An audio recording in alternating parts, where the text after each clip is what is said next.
Bookstores drive me crazy. I'm not talking about libraries or used bookstores or art bookstores or museum bookstores. I'm talking about bookstores that sell new books, crisp, unworn, unwrinkled books. Books with no past, no stains, no previous owners. But why? Why do they drive me so crazy? Well, I think it has something to do with the cover art or the colorful and coordinated patterns of their spines. Bookstores are basically like art galleries with stories attached. Another thing that blows my mind about bookstores is how powerful the merchandise is. This book started a war. This book invoked a fatwa. This book was passed down orally for hundreds of years. And here they all sit before you, and I've barely read any of them. And this is really what drives me insane. There's so many books, but not enough time. Between Netflix, podcasts, social media, binge-worthy cable shows, The New Yorker, and the 24-hour news cycle, how the fuck am I supposed to find time to pick up a book? I guess if I had to describe this feeling, it would be like the reading version of FOMO, which is just exacerbated by the staff picks section. Or those little award stickers. I can never leave the bookstore without buying at least 3 books. And we all know what happens to them. So my quest is twofold. First, I'm gonna search for the most beautiful bookstore in the world. Well, not really the whole world, mostly just Western Europe and South America. And second, I'm gonna ask a bunch of incredibly smart people to help me figure out how to read more books. Because right now, my whole content diet is out of whack, and if I continue at this pace, I'm gonna know jack shit before I die. I wanna first show you what you're currently doing, because that will actually stress you out in a way that I think will be helpful. This is Tim Urban. He's an entrepreneur, a TED speaker, and has a pretty influential blog called Wait But Why, which influences the likes of, well, Elon Musk. I figured if anyone could help me get perspective on my bookstore anxiety, it would be him. Okay, so how much do you read? I probably read, if I'm being honest, like a book a year. Okay, I need to qualify this. When I say 1 book a year, I'm just meaning 1 book for pleasure, simply, not for work or skimming self-help books. How long are you gonna live? My oldest grandparents lived till about like 90. So you have 55 years left. So let's just look at this here. All right. Okay, it's a book. So this is the book that you're gonna read this year, okay? And this is the book you're gonna read next year. And this is the book that you might not finish because you're gonna die while reading this book here, okay? This shelf here, up here, is about 55 books. This is all the books you're ever gonna read again. This is it. I wish I had read more books.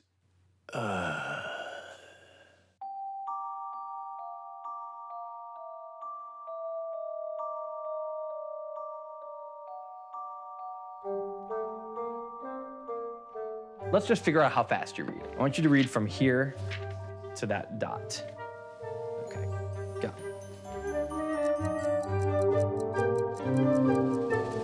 Lolita, light of my life, fire of my loins, my sin, my soul. Lolita. The tip of the tongue taking a trip of 3 steps down the palate to tap at 3 on the teeth. Lolita. Okay. Okay, 6 minutes and 27 seconds. It felt like eternity. Okay, so you read about 1,550 words in 6 minutes and 27 seconds. 397. This worked out really nicely. You read a book in about 10 hours. Somehow I feel like you don't, but I'll give it to you. You were racing there, you were timing, but look, let's just give you the benefit of the doubt. Sleep is good, but books are better. George R.R. Martin. Okay, you're awake about 16 hours a day. That's 32 half hours a day. It's kind of a lot when you 32 half hours, right? Currently, at 1.64 minutes a day, this is what max allows to reading now. But if you allotted one of these of every day to reading, you will become a major reader who will read 1,000 books instead of 55. Wait a minute. To read 945 more books before I die, all I need to do is read 30 minutes a day? Someone will be like, oh, my grandfather, he's this great reader. He's read everything. That's you versus being like, yeah, my grandfather literally has not read anything ever. The secret of the people who are like, yeah, here are my 10 favorite books of 2016, and you're just like, how do you, they just do this and you don't. Tim was giving me new hope. Maybe there was a way to overcome my book anxiety after all. You wake up in the morning and you flip on an audiobook while you're brushing your teeth and making breakfast. Done. That's it. You've done your 30 minutes. If you read for 2 hours every Saturday, you like to wake up in the morning and you have a Saturday session in a coffee shop reading, you've just done 4/7 of your week. It's very inspiring when you realize how easy you could read 1,000. And this is at your slow-ass reading rate. This also just speaks to the power of habits, because if you have the right habit, that's a breeze. If you don't have the right habit, you'll do it 4 days in a row and then you'll take 40 days off. At 30 minutes a day, only, you can read this, and War and Peace, and Moby Dick, and 3 other books.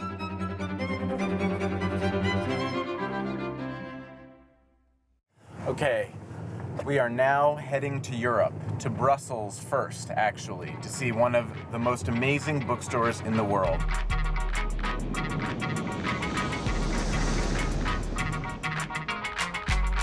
First stop, Brussels, a city famous for beer, chocolate, Tintin, the EU, and now a bookstore on the city's outskirts called Cook & Book. Okay, so I am here at Cook & Book. It doesn't look like much from the outside, but look at the size of this place. It's spread out across 1, 2, 3, 4, 5, 6, 7, 8 buildings. Over here. Cook & Book's 9 different libraries include the Literature Room, the English Bookstore, Travel, Fine Arts, Comics and Graphic Novels, Music. Oh, and then there's the Home and Garden Room, the Cookbook Room, and the Children's Bookstore. It's like Willy Wonka's Chocolate Factory, but the bookstore version.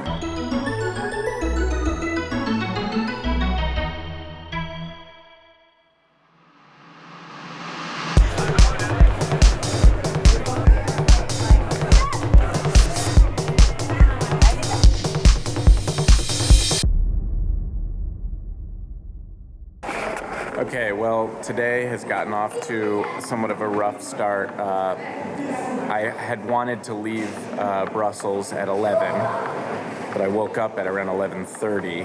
So it's now 1. The bookstore closes at 6. And I'm renting a car to drive to Maastricht, which should only be about an hour and a half. We've got the rental car. Okay, here we go. The great European driving experiment.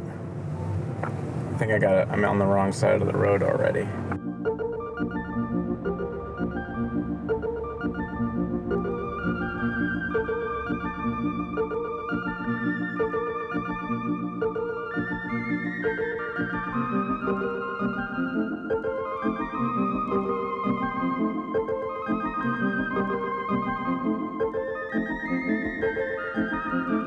It's a church, Dominican church, and it's empty for almost 200 years.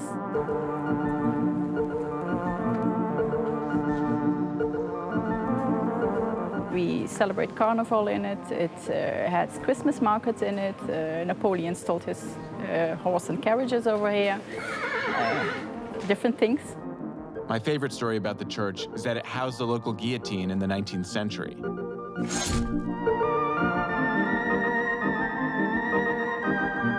Indiana Jones.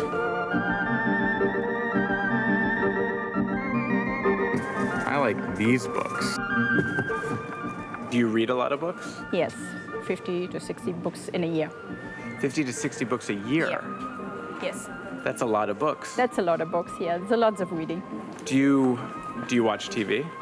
Little, just little. Yeah, Little not TV. much, yes.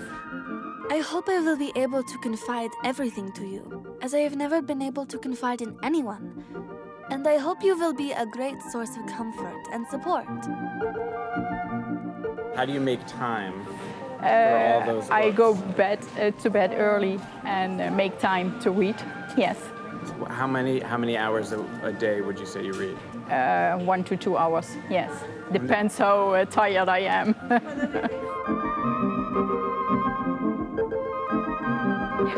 Thank you so much. You're welcome. I really appreciate it.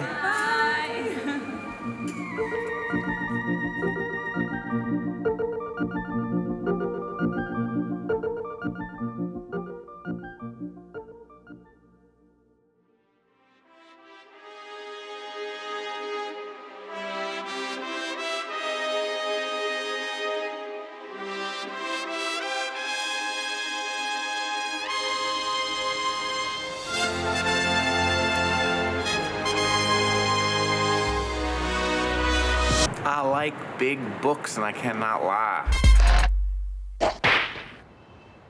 I think that I'm overdoing it with news. I gorge myself on news. So you said you read the news about 20 minutes a day, and you're on social media another 30. 50 minutes a day of those things adds up to 304 hours a year, which would be, at your rate, over 30 books. So you're saying there's a 30-book shelf that's filled with news and social media.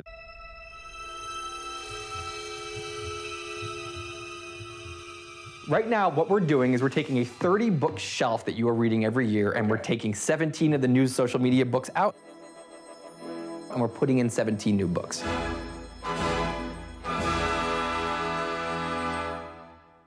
There's a blog called Barking Up the Wrong Tree by a guy named Eric Barker, and his blog is super popular, it's great, and it's about, in order to write, he needs to read 1 or 2 or even 3 things just to write one post. He does a post every week, so he must read 50, maybe 100 books a year. He has some magical secret, I don't know what it is, but you're trying to go to 18. If he's reading 50 or 100, that's a whole different thing. And again, he does other things with his time, so I don't know what his secret is, but you should talk to him. My name is Eric Barker, and I'm an addict. This is Eric Barker. Over the last 10 years, he's become one of the most popular writers on the internet, with his blog, Barking Up the Wrong Tree, now available in best-selling book form. His posts like 6 hostage negotiation techniques that will get you what you want and how to make your life better by sending 5 simple emails draw from cutting-edge findings in science and human behavior to distill clear and simple life hacks, like talking to yourself using the word you can do it, you're the best, is actually more effective than using the word I can't, I suck. For each post, he does a ton of research, including reading multiple books and journals and conducting long interviews. And he's posting 1 a week. So how do you do it? What's your process? How do you get through so much material? On my phone, I don't have Facebook, I don't have Twitter, I don't have email. My instinct to check social media, I've redirected towards the Kindle app. I give myself 3 checks a day, unless there's an explicit reason where I know an important email's coming in. So it's like, you can check everything now, Facebook, Twitter, email, get it all done. But anytime I have that urge to check, I pause for a second and I'm like, is there a good reason for this? And if not, I redirect that towards reading a book. Yet habit, strange thing, what cannot habit accomplish? Do you read on your iPhone? But most of my reading takes place on my iPad, where it's really Is it comfortable. iPad or Kindle?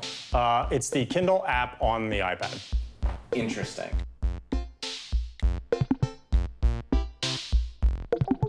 This also just speaks to the power of habits, because changing a habit is like overriding your current software, and if you do it enough times, what's cool about your brain is it rewrites it to accommodate the new behavior. You're saying, oh, I guess we're doing this every day now? In his book, The Power of Habit, Charles Duhigg says habits emerge because the brain is constantly looking for ways to save effort. When an action becomes a habit, it actually moves to a different part of the brain. You see, decision-making and willpower take place in the prefrontal cortex. That's prime real estate. When we turn an action into a habit, it migrates to the basal ganglia, and therefore frees up space in the prefrontal cortex for other, more important decisions. There's one expert in terms of habit formation, B.J. Fogg at Stanford, and I love this one principle he uses. It's called minimum viable effort. When you're trying to build a habit, he says the key thing is consistency, because if it's not consistent, it's not a habit. So, minimum viable effort. You want to start flossing more? Okay, floss one tooth. Just floss one tooth. Make it so simple that you can't not do it. I'm gonna read one page. It's so simple, I can't not do it. I'd feel like an idiot. Once you can do that for like 2 weeks straight, great, 2 pages. As opposed to setting this crazy high goal, failing, feeling bad, not wanting to do it. Now you've got a Pavlovian association where it's like, oh, I tried that, it didn't work, I don't feel good. In discussing helpful ways to build a habit, Duhigg talks a lot about rewards, like giving yourself a piece of chocolate, or in my case, a mini Cinnabon, every time you perform a desired habit. The difference between the 1,000-book reader and the 55-book reader in their lifetimes isn't really much. It's one has the right habit and the other one doesn't have the right habit. Rigid, the skeleton of habit alone upholds the human frame. Do you read one book at a time, or do you read like 5 books at once? I read multiple books at once, and especially, when you're starting out, trying to build that habit, totally read multiple books, because once again, you kind of want that, you want to be excited. And at least at first, it's like, if you're excited about something and then it doesn't pan out, you're not so much, fine. The most important thing is you want to keep reading.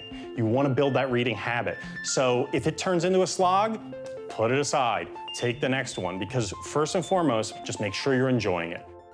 What I kept hearing him say was, allow yourself to fall in love. It's okay to date a lot of books at the beginning before you really make a connection with one. But then once you do, throw yourself in full bore. Maybe if I only focused on how excited I was to read my current book, so much so that I just read it at every free moment I had, on the subway, in an Uber. At times I'd just be mindlessly checking social media. I mean, if I did all that, I could surely make a habit of reading 30 minutes a day. Couldn't I?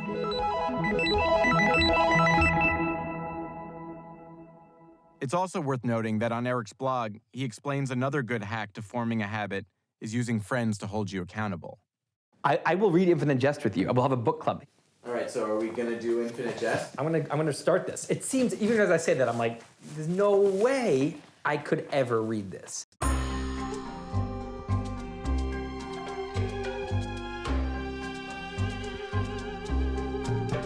It is just like 9:15 in Porto, Portugal. I'm going over now to Livraria Lello, Bookstore Lello. Oh my God, there's a huge line to get into this place. What's interesting about Lello is that they actually make you buy a ticket for €4. But those €4 are against any book that you might buy in there.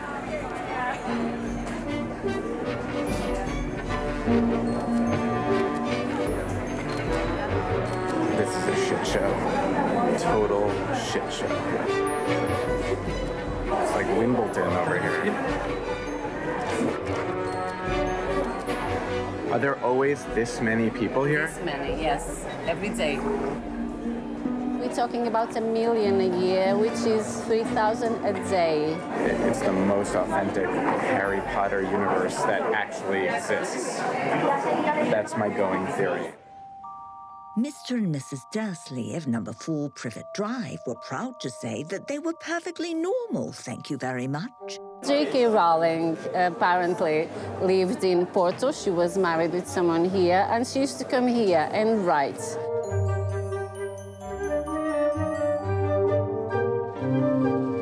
Where you were upstairs before, we used to have a cafe.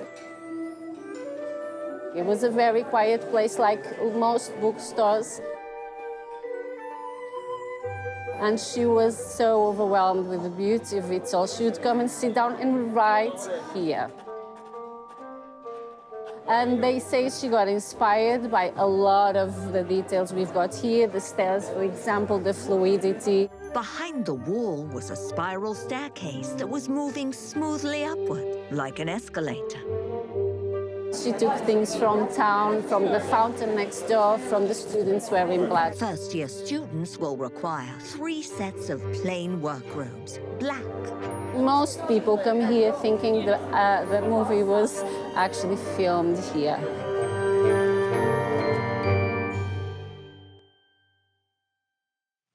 Hi everyone, I'm Howard Berg, the world's fastest reader.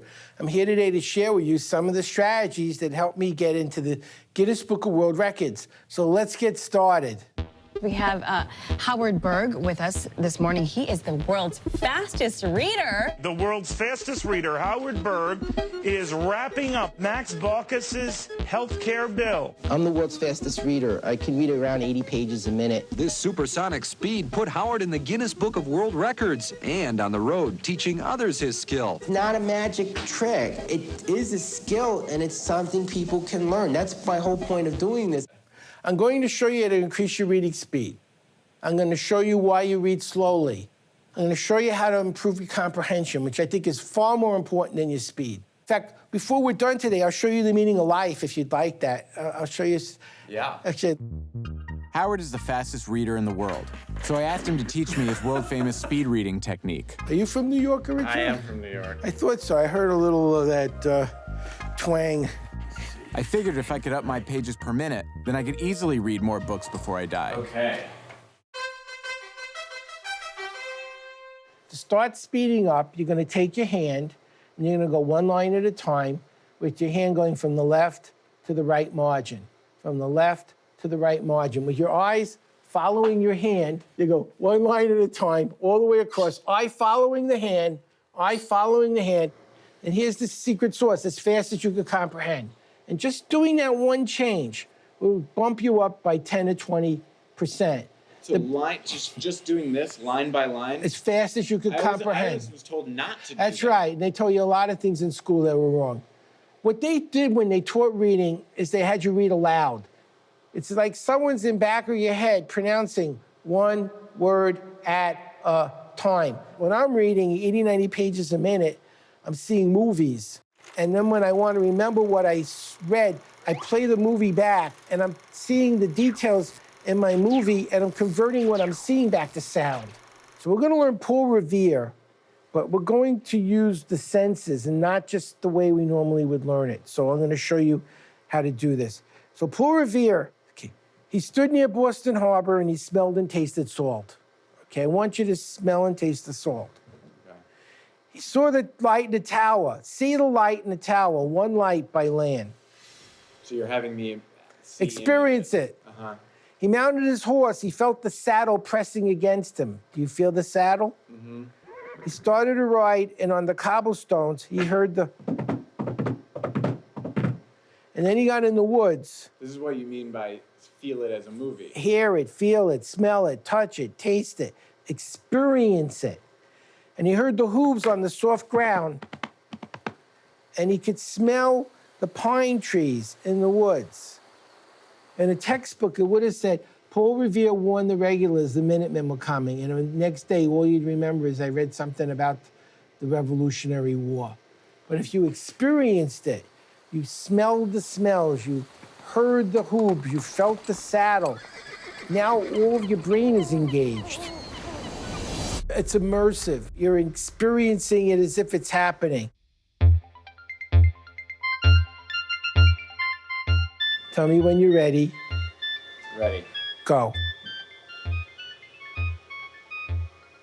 What's happening is the part of your brain that listens to the words won't be able to keep up. And it's like, this isn't working. I can't read like this. And I want that to happen because then there's only one place in your brain which can process the data at that speed. Because of the stress and because of the confusion, the part of your brain that makes movies switches on. and then you are reading faster and you do know what you're reading, stop. Now, look at where you are compared to where you were the first time. Yeah. You're about 10, 20% faster. Yeah. Okay, that's how easy this is. I am in Lisbon, Portugal, and I'm heading right now to the world-famous Devagar bookstore. They're opening up a little early for me because I wanted to fly a drone inside the store. Manuel. Nice to meet you. Nice to meet you. Okay, this is Manel. He had the best drone footage of Lisbon on YouTube when I searched yesterday. How old are you? I'm 17. You're 17. Yeah. Amazing. He and his assistant Nuno, also 17, are here to help me shoot this.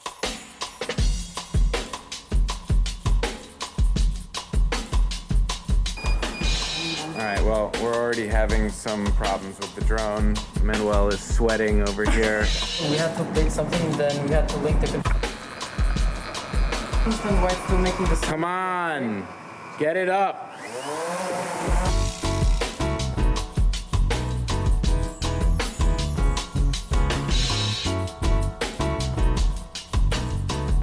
We have a bookshop, but we have also a restaurant, a patisserie, a bar, an art gallery.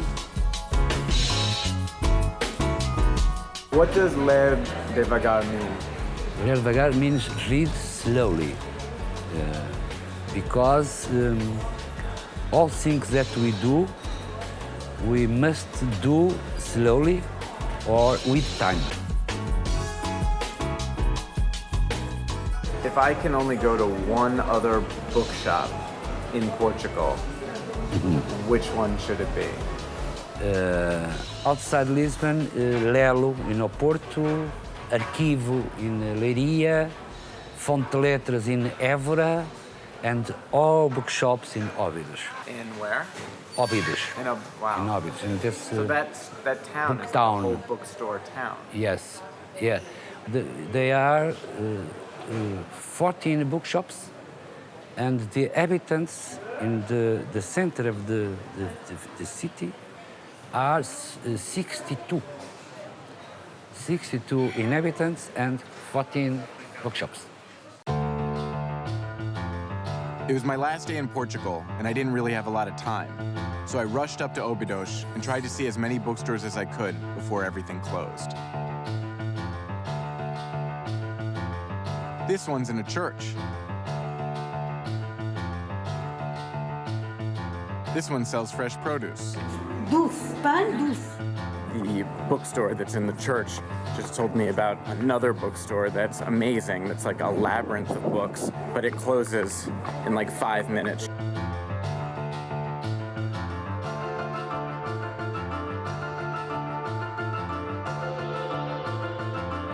My search for beautiful bookstores was starting to make me as anxious as my reading problem. I'm literally inside of a dark maze of books right now. There was so much to see, but just not enough time. And there's like some chocolatey thing dripping from the ceiling. If this is not a living metaphor, I don't know what is.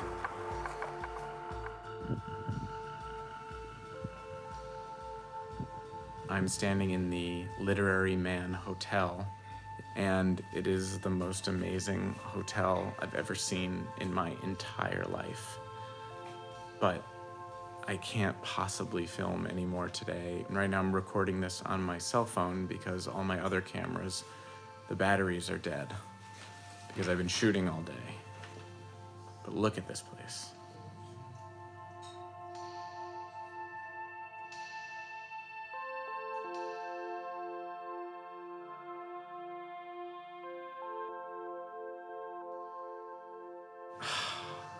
I have to come back.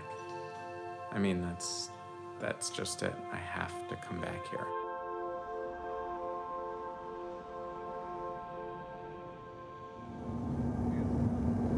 The train is approaching Terminal B.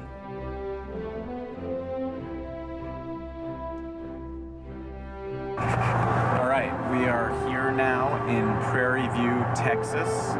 Well, actually, is Prairie View the name of the place? Yes. It is, okay.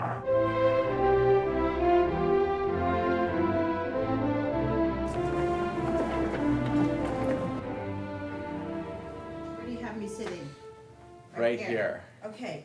Do you prefer to sit or stand? I can sit. Dr. Ruth J Simmons is a total baller. Born the youngest of 12 children to a sharecropper family in Texas, Ruth became the first African-American woman to head an Ivy League university when she became president of Brown in 2001. She's also a world-class scholar in comparative literature and still teaches many courses on the topic to this day. So I figured she'd be the perfect person to tell me what books we should be reading in our limited time. I'm much less convinced than many others that there is a prescriptive list of books that you must read. I'm more convinced that it is the reading widely that matters more than anything else. Not a list of things that people have said, these are the things to read. No, I don't buy that at all.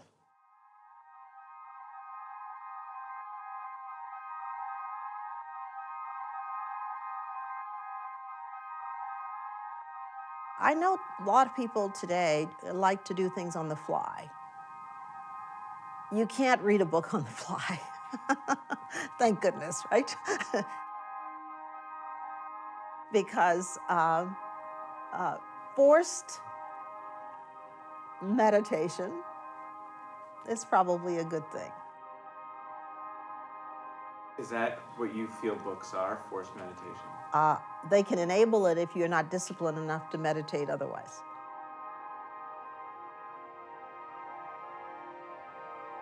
I remember that, Brown students would come and they'd show me their schedule and, everything is so laid out and they're very intense about it and they've got to do this and then they've got to do that and so forth. And I always say to them, I want to see you sitting on the green with a book.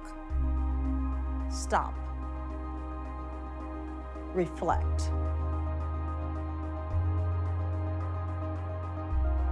If you don't do that, you are a lesser human being, for sure, for sure.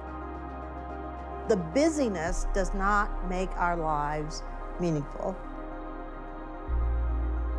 It is the interior life that makes the greatest difference to us in the end.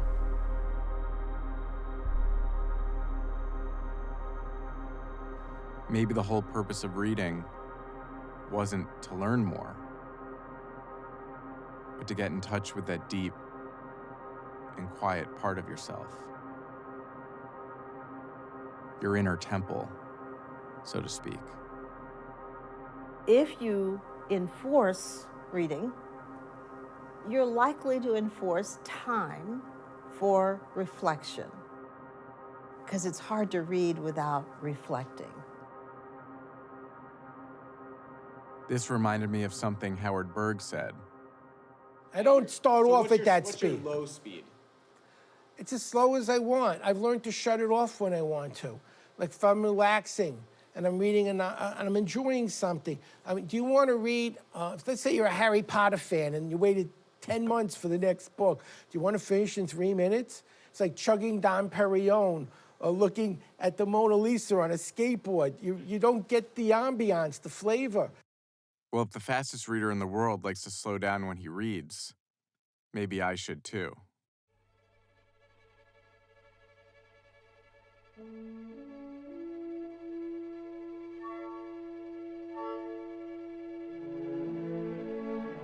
All right, this is the last stop on this journey, Buenos Aires. Okay, today is the day. I'm going to the #1 most beautiful bookstore in the world, at least according to the internet. I finally made it to the promised land. Now I just need to go in and film it.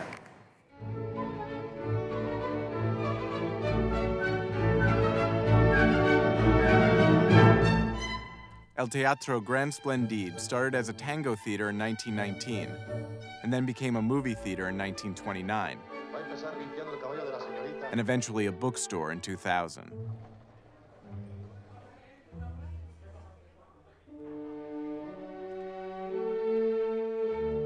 These bookstores are like temples. Some of them have even been churches. A place to get in touch with your higher self and nourish your soul. There's something about being in a bookstore that makes you feel infinite, like you can touch the magic.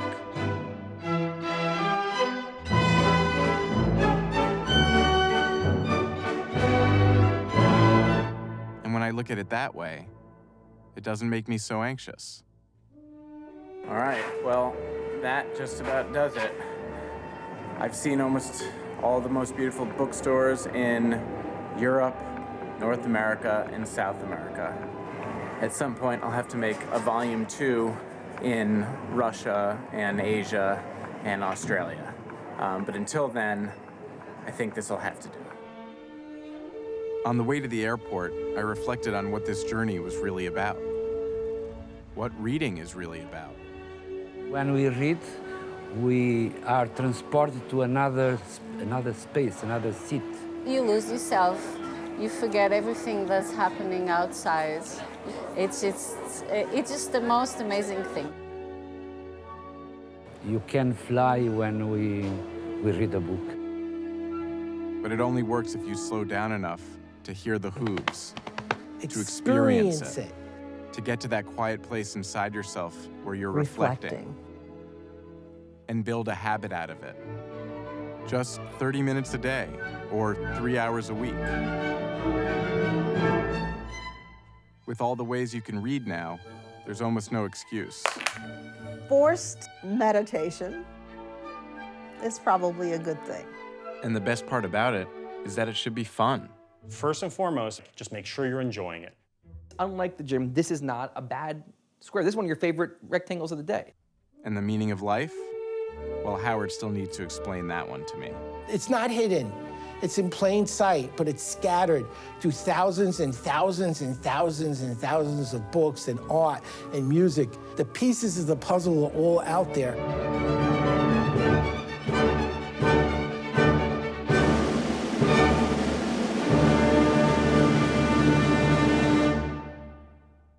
So Tim, it's been literally maybe a year since we met. Yeah. How are you doing with Infinite Jest?